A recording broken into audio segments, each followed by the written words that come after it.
If you have any other questions, you ask. Bismillahirrahmanirrahim. How does one accept the thorns as well as the roses given by Allah? In other words, how does one remain happy with Allah's plan for him, the good or the bad? How you accept the what? How we accept the thorns? Thrones? Thorns of Allah. Thorns. People cannot even speak English. Immigrant, like me. How do you accept the thorns as well as the roses? How do you remain happy with Allah? It's planned for you. Be around happy people. Be around happy people. Be around people who are happy with their Lord. Not happy, ha ha ha ha ha ha, like that, happy. Be around people that Allah has put so much heavy burden and test on them, yet they smile and they are happy with their Lord. They don't need to make a show about it. If you are with them, you'll understand a little bit. Because it is part of our faith to accept. This is not really like a spiritual question, tasawwuf question. This is part of our faith. This is part of our iman. Khayrihi wa sharrihi min Allah ta'ala. The khair and the shar is coming from Allah subhanahu wa ta'ala. How do you understand? To answer that question, welcome to tariqat. To understand that question, then you must enter into a tariqat. To answer that question, now you have to think. The good or the bad that Allah sends to you. What is the good that Allah sends? What is the bad that Allah sends? Is that good according to which scale now? Your scale, is that bad according to which scale now? The bad, is it coming from Allah? Or is the bad actually something that we are doing that is pulling that from Allah subhanahu wa ta'ala? Yeah, very simple. Seyh Efendi used to have one piece of plaque there in the old masjid showing a drawing of a man sitting down fishing, and the man and the words beside it saying,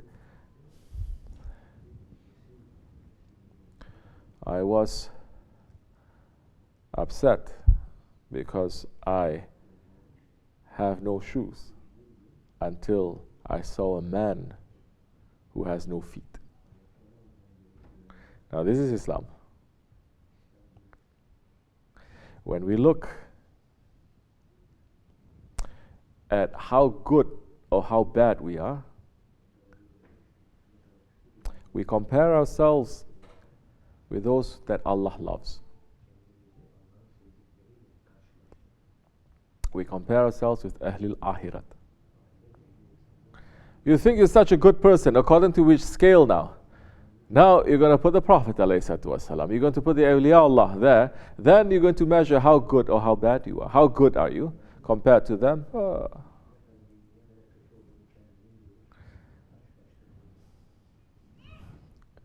Now, if you are going to compare how much you have, which is not inside, now outside of the dunya, you are going to compare to the ones who have less than you. You're not going to compare to the ones who have more than you. You're not going to compare, for example, you make $2,000 a month. You're not going to now compare yourself to those who make $20,000 a month. It's never going to put peace in your heart. It's just going to put desire and jealousy and envy into your heart. Now you are going to be like that man who says, I've complained because I have no shoes until I see a man with no feet. Then when it comes to the dunya, you compare with those ones who have less than you. When it comes to akhirat values, you're going to compare to those who have more than you. This world, this unbelief world, is teaching you the complete opposite. When you want to measure how good you are, you look at the murderer, you're going to look at the evil person, they say, compare yourself to them, then you're good. Which is why everyone says, I'm good. I don't kill anyone. I don't lie. I don't cheat. Correct?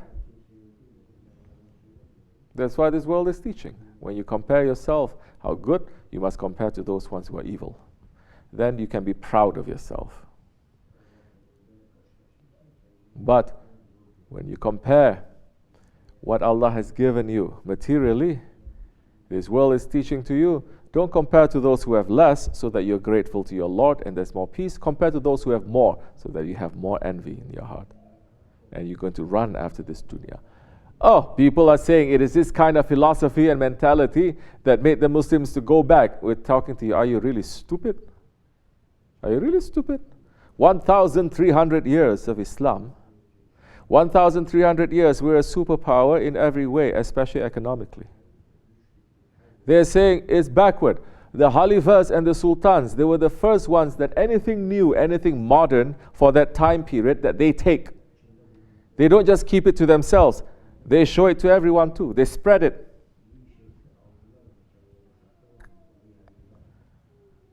Muslims with this kind of understanding from the Prophet ﷺ, they're able now to conquer the world and Akhirat.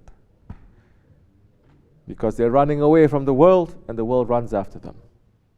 You're running towards Rasulullah ﷺ and Allah subhanahu wa ta'ala, the dunya will run after you. But more you're running after the world, more the world will run away from you. More you run away from Allah and His Prophet ﷺ, more everything that is blessed in this world is going to run away from you. This is how it is. Be around people who knows this kind of knowledge, and you must be with them. You must be in the Jamaat. And slowly you'll start to understand what is for you. Slowly, when you sit down and you make tafakkur, you start to understand what is today, what was yesterday, what was 5 years ago, what was 10 years ago. All the things that you're carrying on your shoulders now that you don't understand, that you misunderstand, then slowly you're going to understand the wisdom. Slowly you're going to understand the blessings, because now you're going to understand now Allah subhanahu wa ta'ala is putting you on that journey. And now when you're in the tariqat, you're starting on that journey to say, I'm leaving everything and I'm making my journey back to Allah subhanahu wa ta'ala. Everything will be open for you now, for you to understand. Slowly. Don't rush. We're not rushing. Rushing is coming from shaitan too. Understand? Fatiha.